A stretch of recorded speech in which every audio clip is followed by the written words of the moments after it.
Hello good morning everyone. तो आज हम देखने जा रहे हैं कोऑपरेटिव सोसाइटी का सॉफ्टवेयर। ठीक है, तो ये ऑनलाइन क्लाउड बेस्ड सॉफ्टवेयर है। तो जो भी काम करेंगे हम लोग यहाँ पे ऑनलाइन ही करेंगे। मल्टीपल लॉगिन का फैसिलिटी यहाँ पे दिया हुआ है, जैसे आपका कस्टमर लॉगिन हो गया, ब्रांच लॉगिन हो गया, स्टाफ लॉगिन हो गया। स्टाफ के लिए मोबाइल एप्लीकेशन वगैरह भी हम लोग प्रोवाइड करते हैं यहाँ पे। ठीक है, ब्रांच लॉगिन से ही आपका यहाँ पे एडमिन कंट्रोल पैनल लॉगिन हो जाता है। एडमिन कंट्रोल में बहुत सारी चीज़ें दिया हुआ है जो कि हम आगे देखना चाहेंगे। फर्स्ट मैंने यहाँ पे यूज़र आईडी पासवर्ड डाला है और यहाँ पे हमने कैप्चा कोड डाला हुआ है और डायरेक्टली हम यहाँ से लॉगिन करेंगे। ठीक है, अब जैसे यहाँ से लॉगिन होगा तो लॉगिन करने के बाद यहाँ पे आपको फर्स्ट आपको कंपनी के अंदर में प्रोफाइल दिख रहा होगा। तो यहाँ पे आपका कंपनी का जो भी प्रोफाइल होगा, जैसे आपका कंपनी का नाम हो गया, एड्रेस हो गया और बाकी जो बेसिक डिटेल्स है, तो वो सारी चीज़ें यहाँ पे हम लोग मेंशन करेंगे। और मेंशन करने के बाद क्या होगा, जैसे आपका डायरेक्टर हो गया तो डायरेक्टर का कितना शेयर है, वो सारी चीज़ें यहाँ पे मेंशन करने के बाद आप यहाँ पे पासवर्ड अगर चेंज करना होगा एडमिन कंट्रोल का, तो यहाँ से पासवर्ड भी चेंज कर सकते हैं। उसके बाद आपको क्रिएट फाइनेंशियल ईयर दिख रहा है। तो फाइनेंशियल ईयर में क्या होता है कि इधर जो भी आपका करंटली जो फाइनेंशियल ईयर चल रहा है तो उसको आप अपडेट कर पाते हैं। ठीक है, बाकी इधर आपका लॉक सेटिंग है। तो लॉक सेटिंग में सपोज़ अगर आप मल्टीपल ब्रांचेस के लिए काम करते हैं तो आप इसको कोई भी ब्रांच को लॉक कर सकते हैं। ठीक है, या फिर आप डेट लॉक करना है या आईपी एड्रेस इनएक्टिव एक्टिव करना है, तो वो सारी चीज़ें आप यहाँ से कर पाइएगा। ठीक है, उसके बाद यहाँ पे आपको दिख रहा होगा ईओडी बीओडी। ये क्या होता है कि ये पर डे जो भी आप ट्रांजेक्शन करते हैं, तो ट्रांजेक्शन करने के बाद क्या होता है कि आपको लास्ट टाइम आप इवनिंग में आप ईओडी कर दीजिए इसको, एंडिंग ऑफ डे, ताकि क्या होगा सॉफ्टवेयर नेक्स्ट डेट में चला जाएगा आगे वाले डेट में। अगला ऑप्शन है हमारे यहाँ पे गेट SMS बैलेंस। तो यहाँ पे क्या होता है कि आपका जो भी SMS बैलेंस है लास्ट, वो यहाँ पे आपको शो होता है कि आपका जो है SMS बैलेंस क्या है। अगर आपने DLT कर रखा है तो आपका जो है SMS वगैरह का एक्टिविटीज़ जाने लगेगा कस्टमर के पास, जो भी आप ट्रांजेक्शन्स वगैरह करेंगे। तो जैसा कि मैंने बताया कि ये कस्टमाइज वेबसाइट भी हम लोग देखते हैं, तो उसमें क्या होता है कि यहाँ पे आपको अपडेट कंटेंट दिखता है। ठीक है, तो क्या होगा कि आप यहाँ से जो भी आपका कंटेंट होगा वेबसाइट पे, तो वो सारी चीज़ें यहाँ पे अपडेट कर पाएंगे आप यहाँ से। वही चीज़ यहाँ पे आपका लोगो वगैरह अपडेट करने के लिए दिया हुआ है। सिस्टम सेटिंग्स का प्रोसेस यहाँ पे और SMS का फैसिलिटी दिया हुआ है।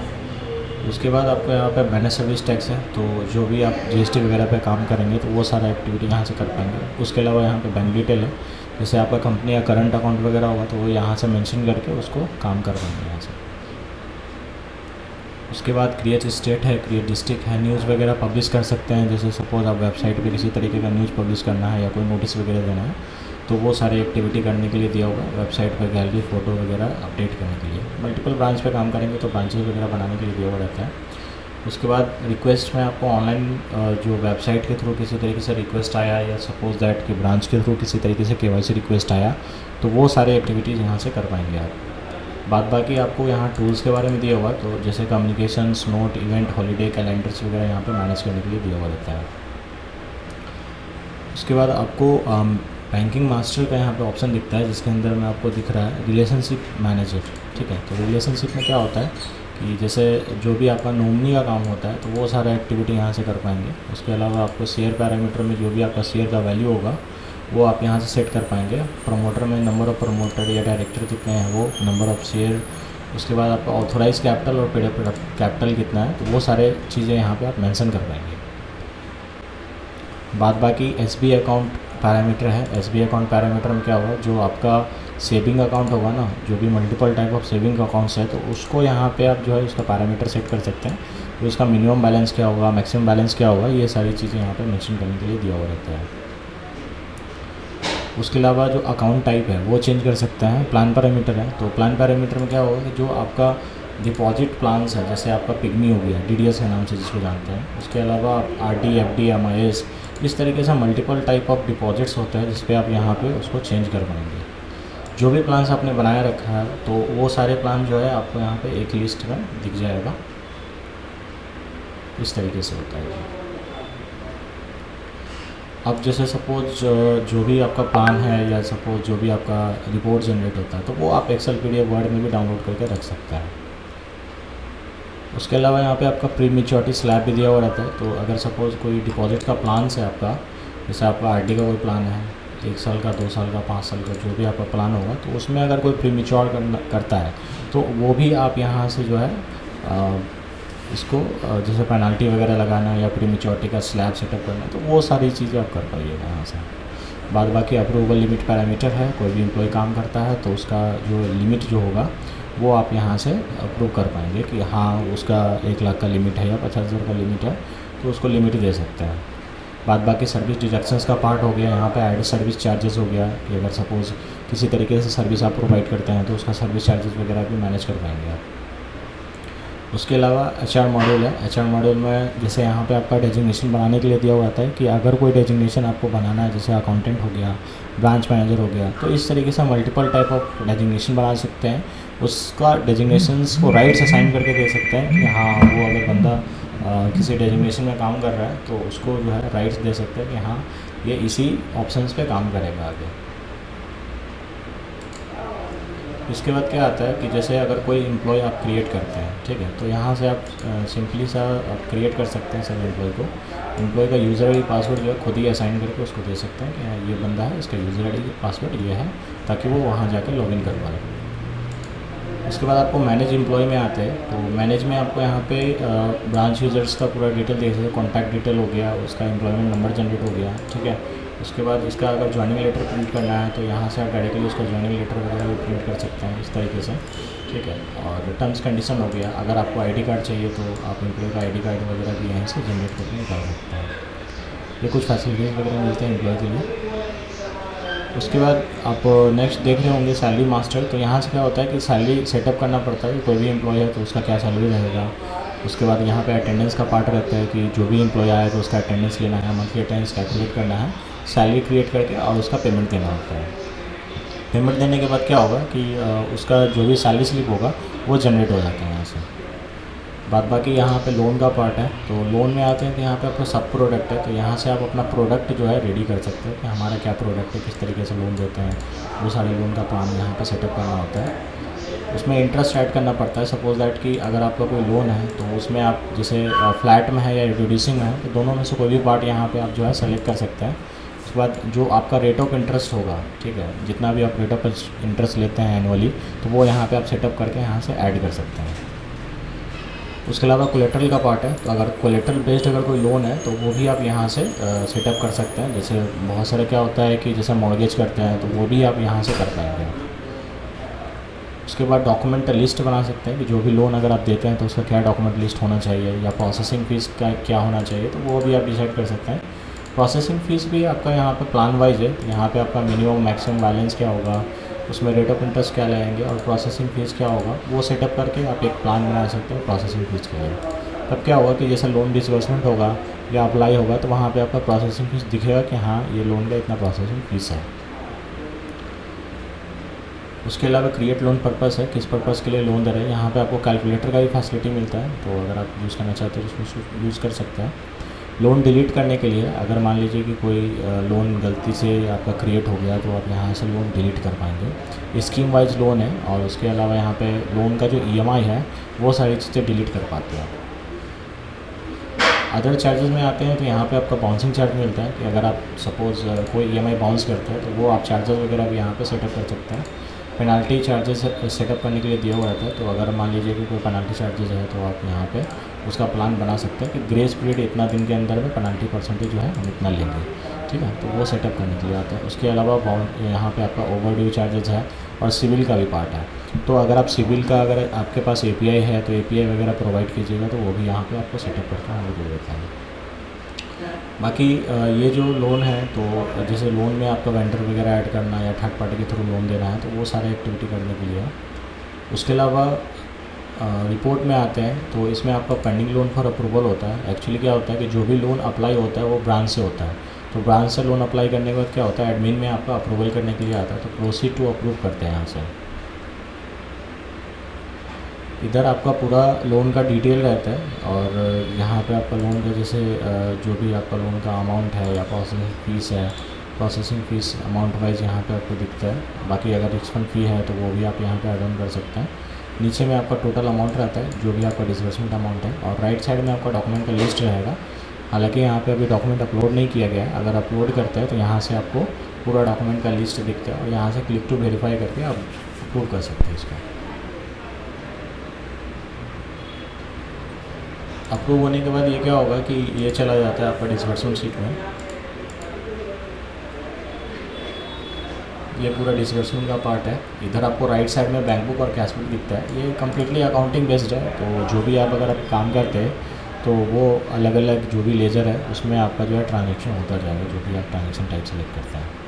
यहाँ पे आपको लेफ़्ट साइड में आपको मोड ऑफ पेमेंट दिख रहा है कि आपका मोड ऑफ पेमेंट क्या रहने वाला है, कैश में देंगे, चेक देंगे, ट्रांसफ़र करेंगे, ठीक है। तो मल्टीपल टाइप्स है पेमेंट मोड, तो आप कोई भी आप अगर सेलेक्ट करना चाहते हो सेलेक्ट करके आप उसको पेमेंट दे सकते हैं।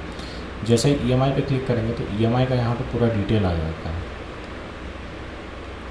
अब उसके बाद बहुत सारा मल्टीपल टाइप ऑफ रिपोर्ट्स है, जैसे डिसबर्समेंट रजिस्टर हो गया, कलेक्शन रिपोर्ट हो गया, आपका लोन बैलेंस हो गया, रीपेमेंट डिटेल, ओवरड्यू, लोन का इंस्टॉलमेंट जो पेंडिंग है उसका रिपोर्ट हो गया। तो मल्टीपल टाइप ऑफ रिपोर्ट है, तो रिपोर्ट में कहीं कोई प्रॉब्लम नहीं आएगी। अगर आप सपोज़ कोई ग्रुप लोन के लिए इंटरेस्टेड है तो ग्रुप लोन वगैरह भी दे सकते हैं। बाकी इधर आपका गोल्ड लोन का है, तो गोल्ड लोन का रेट मैनेज करना पड़ता है, जो आपका करंट रेट है वो, बाकी स्कीम वगैरह बना लीजिए। उसके अलावा बहुत सारे रिपोर्ट है, तो रिपोर्ट यहाँ से आपका जनरेट हो जाता है। एजेंट अगर आप रखते हैं तो यहाँ से आपका मैनेज कमीशंस है, तो जो भी आपका कमीशन होगा प्लान का, डिपॉजिट का या लोन का, तो वो सारे कमीशन आप मैनेज कर पाएंगे, ठीक है। स्टाफ वाइज कलेक्शन रिपोर्ट है, तो इधर क्या होगा कि जो भी स्टाफ आप ऐड करते हैं, ठीक है, तो अगर वो कलेक्शन करता है किसी भी तरीके का, ठीक है, तो सारा रिपोर्ट आपको यहाँ पे मिलता है कि हाँ ये बंदा कितना कलेक्शन किया आज के डेट में और क्या इसका टोटल कलेक्शन आया है। उसके अलावा पे आउट डेट में आप जो है पे आउट जो भी आपका कमीशन का पार्ट रहता है वो डेट सेलेक्ट करके उसका पे आउट वगैरह दे सकते हैं। और उसके बाद कमीशंस के अलावा भी यहाँ पे इंट्रोड्यूसर चेंज, उसके बाद प्रमोटर डिडक्शंस और डिप्रोमोशन वगैरह का पार्ट रहता है। अकाउंटिंग की बात करें तो यहाँ पे इधर आपको जैसे ग्रुप मिलता है, जैसे एसेट हो गया, लायबिलिटी हो गया, इनकम एक्सपेंसेस वगैरह हो गया, तो इस तरह पूरा आपका ग्रुप रहता है। इसके अलावा यहाँ पे आप लेजर बना सकते हैं, जो भी लेजर बना हुआ रहेगा ऑलरेडी वो देख पाएंगे कि कितना लेजर हमारे यहाँ पे बना हुआ है, ठीक है। रिपोर्ट में आए तो हम लोग सब डे बुक आपको यहाँ पे मिल जाता है। सब डे बुक में क्या होगा कि जो भी आपने इस डेट में काम किया, जो भी पर्टिकुलर डेट है, ठीक है, उस डेट में अगर आपने काम किया तो कौन से ट्रांजेक्शन हुआ है उसका कंप्लीट रिपोर्ट आपको मिलता है। और लास्ट टाइम में आपको दिख रहा होगा कि कैश बुक और बैंक बुक का टोटल रिपोर्ट यहाँ पे आपको मिल जाता है उस डेट का। अब इसी फाइल्स को अगर हमको एक्सेल PDF वर्ड में निकालना है तो डायरेक्टली यहाँ से प्रिंट कर सकते हैं। उसके बाद यहाँ पे आपका कैश बुक है, कैश रिलेटेड जितना ट्रांजेक्शन करेंगे तो वो कैश बुक में दिखेगा। कैश बुक में भी आपका ओपनिंग और क्लोजिंग बैलेंस अकाउंट के थ्रू ही दिखाता है, जैसे जो भी आपका ओपनिंग बैलेंस है और क्लोजिंग बैलेंस है तो उसके अकॉर्डिंग यहाँ पे आपको शो कर देता है कि आपका ओपनिंग बैलेंस और क्लोजिंग बैलेंस क्या रहने वाला है। तो इस तरीके से जो है आपका ओपनिंग बैलेंस क्लोजिंग बैलेंस रहता है। लास्ट टाइम मैं आपको दिखा देता हूँ इधर। उसके बाद सेम एज इट इज़ वैसे आपका बैंक बुक होता है, रिसिप्ट एंड पेमेंट अकाउंट मिल जाता है आपको। कैश बुक, बैंक बुक के अलावा आप PL अकाउंट हो गया, बैलेंस शीट हो गया, तो ये सारी चीज़ें आपको यहाँ पर मिल जाती है। वाउचर एंट्री करने के लिए मिल जाता है। और रिसिप्ट वाउचर है, जैसे कोई इनकम होता है या कोई चीज़ आपने सेल किया तो वो कंपनी के लिए होता है, ठीक है, आपका कोऑपरेटिव सोसाइटी के लिए होगा, तो वो आप सारी चीज़ें यहाँ पे मैनेज कर पाएंगे। सपोज़ किसी तरीके से पेमेंट है या कोई आपने कोई चीज़ें परचेज़ किया है तो वो परचेज़ करने के बाद क्या होता है उसको मैनेज करना पड़ता है, ये पैसा कहाँ पे किस लेजर में ट्रांसफ़र करना है, ठीक है, किसी भी तरीके से एक्सपेंसेस जो भी है आपका। बाकी जनरल वाउचर है, cash book to bank book है, तो ये सारी चीज़ें मैनेज कर सकते हैं यहाँ पर। उसके बाद कार्ड का फैसिलिटी है, यहाँ पर पेमेंट गेटवे का पार्ट है, ठीक है। तो और उसके अलावा मल्टीपल टाइप ऑफ रिपोर्ट्स है, जैसे आपका SBI अकाउंट हो गया, SBI अकाउंट का मल्टीपल रिपोर्ट्स यहाँ पर हो गया, RD अकाउंट का हो गया, FD अकाउंट्स है, पिग्मी है, MIS हो गया, उसके बाद शेयर्स का पार्ट हो गया। तो मल्टीपल टाइप ऑफ रिपोर्ट जो है यहाँ से आपका जनरेट हो जाता है, तो रिपोर्ट में कहीं कोई प्रॉब्लम नहीं आने वाली है आपको। बाकी आपका मॉडिफिकेशंस में पॉलिसी चेंज कर सकते हैं, नॉमिनी चेंज कर सकते हैं, SBI अकाउंट का टाइप चेंज कर सकते हैं, या फिर आप डिपॉजिट चेंज करना है, किसी मेंबर्स का अकाउंट ट्रांजेक्शन डिलीट करना है, किसी का अकाउंट डिलीट करना है या ब्लॉक करना है, तो वो सारे एक्टिविटीज़ जो है कर सकते हैं। लास्ट में आपको प्रोफाइल अपडेट करने के लिए मिलता है कि अगर सपोज़ आपका जो भी मेंबर है तो उनका अगर मान लीजिए किसी एड्रेस में गलती हो गया, नाम में गलती हो गया, तो वो सारी चीज़ें अपडेट करने के लिए यहाँ पे आपको मिल जाता है। ये आपका एडमिन कंट्रोल पैनल हो जाता है, ठीक है। उसके बाद आपका जो है एक और पैनल होता है ब्रांच कंट्रोल, तो वो मैं आपको लॉगिन कर देता हूँ।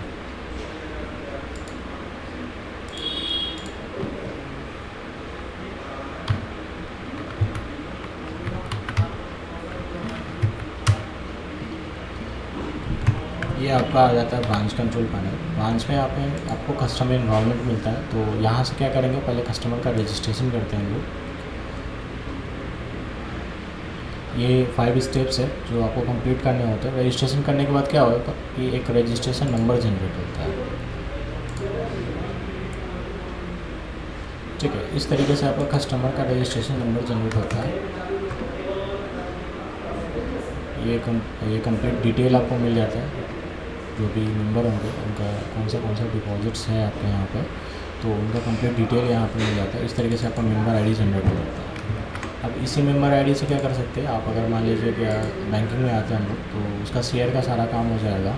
सेविंग अकाउंट ओपन कर सकते हैं। सेविंग अकाउंट जो है आप मेंबर का डिटेल आप मेंशन करेंगे यहाँ पे, तो उसका पूरा डिटेल आ जाएगा और कम्प्लीटली उसका सेविंग अकाउंट बना पाएगा। उसके बाद SBI अकाउंट का टाइप वगैरह जो भी आपको चेक करना है, या फिर SB का लेजर चेक करना है सेविंग अकाउंट का, है ना, तो वो सारे एक्टिविटीज़ है। यहाँ पे आपका वर्चुअल वगैरह का पार्ट है। अगर किसी सेविंग अकाउंट का अमाउंट होल्ड करना है तो वो सारा एक्टिविटी करने के लिए। बाकी यहाँ पे आपका RD अकाउंट बनाने के लिए यहाँ से आप जो है RD अकाउंट वगैरह भी बना सकते हैं।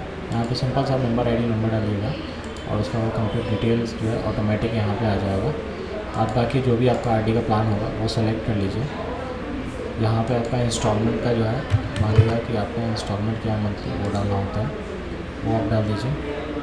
डिटेल जो है ऑटोमेटिक आ जाएगा और उसके बाद कंटिन्यू कीजिएगा तो इसका अकाउंट जनरेट हो जाता है। बाद बाकी यहाँ पे प्री मेच्योरिटी वगैरह दिया रहता है। सेम एज इट इज़ आपका FD में रहता है। पिग्मी हो गया, ठीक है, आपका करंट अकाउंट वगैरह हो गया, MIS हो गया, ओवरड्राफ्ट हो गया, पिग्मी विड्रॉल हो गया। तो ये मल्टीपल टाइप ऑफ अकाउंट्स हैं जो आप ओपन कर पाते हैं। उसके अलावा यहाँ पे आपको लोन का पार्ट आता है, तो यहाँ पे आपको मॉर्गेज करने के लिए मिलता है। बाकी यहाँ पे लोन अप्लाई करने के लिए है। डिसबर्समेंट है, रिपेमेंट शेड्यूल है। रिपेमेंट शेड्यूल में क्या होगा कि आपका कंप्लीट डिटेल आपको पता चलता है कि कौन सा लोन है ना, कितना पेमेंट हुआ है, कितना ड्यू है, ये सारी चीज़ें जो है यहाँ पे आपको मिल जाता है। बाद बाकी अगर प्रिंट में आते हैं हम लोग, तो प्रिंट में इस तरीके से आपको पासबुक मिल जाता है जो आप प्रिंट कर पाते हैं। उसके अलावा आप चेक EMI में आते हैं, तो EMI का जो रिसिप्ट होगा वो जनरेट हो जाता है यहाँ से। तो इस तरीके से EMI का रिसिप्ट जनरेट हो जाता है। इसको भी आप जो है एक्सेल PDF वर्ड में डाउनलोड करके प्रिंट कर सकते हैं। अब यहाँ लोन्स वगैरह चेक करने के लिए, किसी पार्टिकुलर लोन पे चार्ज करने के लिए, बाकी फोरक्लोजर लोन है जिसे अगर कोई लोन क्लोज करना है तो वो आप यहाँ से कर पाएंगे। अदर्स में आते हैं लोन रिपोर्ट में, तो लोन अकाउंट का कंप्लीट डिटेल यहाँ पे आपको मिल जाता है। जो भी जिस भी तरीके का लोन होगा तो यहाँ पे आपको डिटेल मिलता है।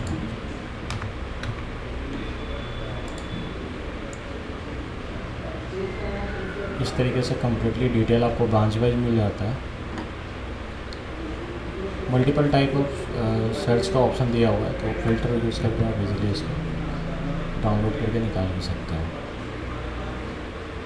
उसके बाद यहाँ पे आपका EMI ड्यू रिपोर्ट दिखता है, तो जो भी आपका EMI ड्यू होगा पार्टिकुलर डेट में आप सर्च कर लीजिए।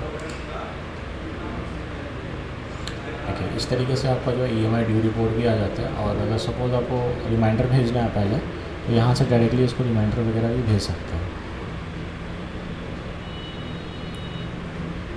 उसके अलावा बहुत सारे रिपोर्ट है। गोल्ड लोन अप्लाई करने के लिए भी यहाँ पे सेक्शन दिया हुआ है, तो यहाँ से आप जो है गोल्ड लोन वगैरह अप्लाई कर सकते हैं। गोल्ड लोन का कम्प्लीटली डिटेल यहाँ पर आपको मिल जाता है। जैसे सपोज मैं आपको दिखा देता हूँ। इस तरीके से जो है गोल्ड लोन का पूरा डिटेल रहता है। अभी जैसे सपोज मुझे अगर कोई प्रिंट करना है, तो यहाँ से गोल्ड लोन का रीपेमेंट का पूरा डिटेल आ जाता है इस तरीके का। उसके बाद मुझे वैल्यूएशन सर्टिफिकेट चाहिए, तो यहाँ से इसका वैल्यूएशन सर्टिफिकेट भी प्रिंट होके आ जाएगा। ठीक है, इस तरीके का होता है।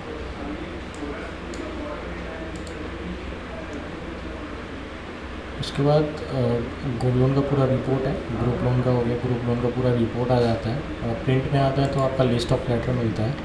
लिस्ट ऑफ लेटर में क्या होगा कि मल्टीपल टाइप ऑफ रिपोर्ट्स, जो भी आपका एग्रीमेंट वगैरह हो गया या वेलकम लेटर वगैरह हो गया, तो वो सारी चीज़ें यहीं से आपका प्रिंट होके आ जाएगा। ये आपका सैंक्शन लेटर हो जाता है।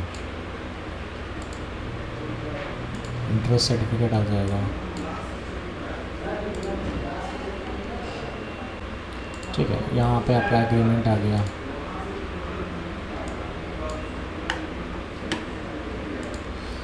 उसके बाद अगर कोई लोन क्लोज हो जाता है तो आपका फोरक्लोजर लेटर जनरेट हो जाएगा यहाँ से। तो आपका फोरक्लोजर लेटर जनरेट हो गया, ये आपका एनओसी जनरेट हो जाएगा। ठीक है, तो लोन डॉक्यूमेंट्स के लिए कोई प्रॉब्लम्स नहीं है, इजीली आप बहुत सारा जो है डॉक्यूमेंट्स यहाँ से प्रिंट कर पाएंगे।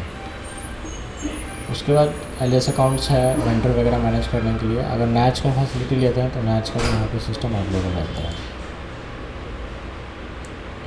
बाद बाकी प्रिंट में आते हैं तो प्रिंट में आपका पासबुक वगैरह प्रिंट हो जाता है, बॉन्ड वगैरह प्रिंट कर सकते हैं, शेयर सर्टिफिकेट वगैरह भी यहीं से आपका प्रिंट हो जाता है। बाकी एप्लीकेशन फॉर्म्स वगैरह भी आपको यहीं से सॉफ्टवेयर के थ्रू ही मिल जाएगा। अकाउंटिंग में सेम वही चीज़ है। अकाउंटिंग में आपको रिसिप्ट एंड पेमेंट अकाउंट हो गया, ठीक है, जनरल वाउचर्स वगैरह हो गया, यहाँ पर व्यू वाउचर्स हो गया, ठीक है, और डेली बेसिस पे जो भी आप डे बुक में काम करते हैं वो हो गया, आपका कैश बुक बैंक बुक वगैरह आ जाता है, रिसिप्ट एंड पेमेंट हो गया, ट्रायल बैलेंस हो गया, और जो भी रिपोर्ट होगा वो सिर्फ सिंगल ब्रांच अपने यहाँ पे भी देख पाएगा। मल्टीपल ब्रांच के लिए देखने के लिए एडमिन कंट्रोल के थ्रू ही देख पाएंगे वो। उसके अलावा बहुत सारे रिपोर्ट है जो अपने ब्रांच के हिसाब से देखेंगे। पिकनी फाइल्स वगैरह हो गया। इसके बाद स्टाफ इन्वॉल्वमेंट है, तो यहाँ से जो भी आपका स्टाफ होगा वो यहाँ से आप बना सकते हैं जो भी फील्ड पे काम करते हैं। बाद बाकी यहाँ पे आपका रिपोर्ट है। रिपोर्ट में जैसे आपका स्टाफ में डाउनलाइन कस्टमर है तो आपका जो भी डाउनलाइन वगैरह रहेगा वो दिखेगा। यहाँ पे आपका डेली कलेक्शन रिपोर्ट हो जाता है कि अगर मान लीजिए कि जो भी आज के डेट में जो भी काम किया है आपके एम्प्लॉय, तो उनका पूरा डेली कलेक्शन का रिपोर्ट वगैरह जनरेट होता है। बाकी ट्रांजेक्शन्स में आएंगे तो इधर आपको कैश डिपॉजिट्स है, तो जो भी आप कैश डिपॉजिट करना चाहते हैं तो यहाँ से डायरेक्टली कैश डिपॉजिट कर सकते हैं। कैश विड्रॉल का ऑप्शन है, यहाँ से आप विड्रॉल कर सकते हैं। अप्रूवल ट्रांजेक्शन्स का पार्ट है, अगर कोई ट्रांजेक्शन्स वगैरह अप्रूव करना है तो वो है। ट्रांसफ़र वगैरह करना है, रिन्यूअल का पार्ट है, आरडी एफडी का पेमेंट वगैरह लेना है तो रिन्यूअल कर सकते हैं। लोन अगर डिसबर्समेंट करना है तो वो भी आप कर सकते हैं। उसके अलावा एमआईएस का इंटरेस्ट पे करने के लिए कोई ट्रांजेक्शन्स का प्रिंट चाहिए या ईएमआई का पेमेंट रिसीव करना है, स्टाफ का वॉलेट में बैलेंस ऐड करना है, तो वो सारे एक्टिविटीज़ वगैरह करने के लिए यहाँ पर सारे सेक्शन अवेलेबल है। उसके अलावा आप अगर डैशबोर्ड देखते हैं तो डैशबोर्ड में अगर आपको मेंबर्स का डिटेल सर्च करना है या फिर आपको यहाँ पे डिपॉजिट्स वगैरह करना है किसी अकाउंट्स में, कोई अकाउंट्स वगैरह ओपन करना है तो डायरेक्टली यहाँ से ओपन कर सकते हैं। प्रिंट वगैरह के बाद बाकी कैश डिपॉजिट्स पेमेंट वगैरह का भी पार्ट यहाँ पे आपको डैशबोर्ड में ही मिल जाता है, तो आपको काम को बहुत ज़्यादा ईजी कर देती है। कम्प्लीटली बैंकिंग का सॉफ्टवेयर है, तो जो भी काम करेंगे वो कम्प्लीटली बैंक के बेस्ड पे ही होगा, ठीक है। और सॉफ्टवेयर का मोबाइल एप्लीकेशन भी मिलता है, तो कस्टमर के लिए मोबाइल एप्लीकेशन मिलता है और आपका एजेंट के लिए मोबाइल एप्लीकेशन मिलता है। तो मोबाइल एप्लीकेशन में क्या सीन है कि उधर आप लॉगिन करते हैं, जो भी आपका यूज़र आईडी पासवर्ड मिलता है एजेंट का या फिर कस्टमर का, तो वहाँ से आप डायरेक्टली लॉगिन करते हैं और लॉगिन करने के बाद जो है आप जो भी कस्टमर का डिटेल सर्च करना चाहते हो तो उसका अकाउंट डिटेल डालने के बाद उसका कंप्लीट डिटेल आ जाएगा। और आप अगर चाहते हैं कि वहाँ से अगर आपको प्रिंट करना है किसी भी तरीके का, जैसे सपोज़ आपने आरडी का पैसा उठाया तो उसका रिसिप्ट वगैरह प्रिंट करना है, तो थर्मल प्रिंटर कनेक्ट हो जाता है एप्लीकेशन के साथ, तो वहाँ से डायरेक्टली आप जो है प्रिंट कर सकते हैं, ठीक है। और उसके अलावा अगर आपको कस्टमर का रिक्वेस्ट वगैरह करना है तो एप्लीकेशन के थ्रू भी आप कर सकते हैं। बाद बाकी एप्लीकेशन में क्या है, कस्टमर वाले एप्लीकेशन में क्या मिलता है कि आप अगर मान लीजिए कि अगर आपने डिपॉजिट कर रखा हुआ है या सेविंग अकाउंट है तो पूरा स्टेटमेंट वगैरह या फिर ट्रांसफ़र वगैरह करना है, किसी कस्टमर का बैलेंस में ऐड करना है, या फिर अगर मान लीजिए कि आपका एसबीआई अकाउंट में अगर बैलेंस ऐड करना है, ठीक है, तो वो सारे एक्टिविटीज़ वगैरह आप कर पाएंगे वहाँ पर, ठीक है। तो ये सारी चीज़ें हैं। बाकी अगर आप किसी तरीके से कुछ कस्टमाइजेशन वगैरह कराना चाहते हैं या कोई सॉफ्टवेयर वगैरह का नीड है तो आप हमें संपर्क कर सकते हैं।